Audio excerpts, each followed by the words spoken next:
I am the Tofu Golem. Please enjoy the video. In this video, I will show how to program Cadillac XT6 garage door opener.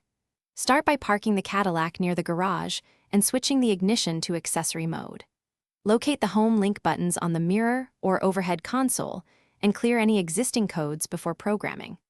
Hold the handheld garage remote close to the chosen home link button and press both until the indicator blinks or the door reacts. Then test the button to confirm successful programming. Begin by finding the garage door motor's Learn or Program button and open the owner's manual if location is unclear. Press that button briefly to activate learning mode, then within 30 seconds press and hold the programmed home link button in the Cadillac until the motor lights blink or the door moves.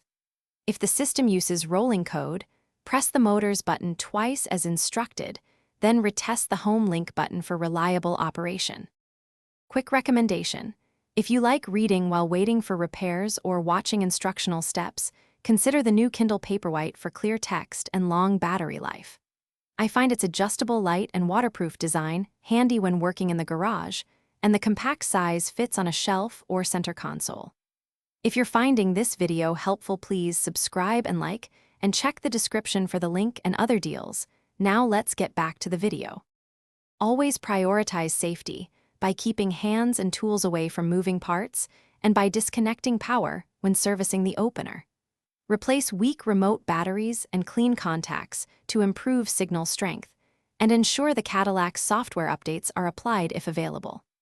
Note antenna orientation on the motor unit for optimal reception, and verify no nearby devices cause interference. Consider consulting a professional if programming fails after multiple attempts to avoid damage or warranty issues.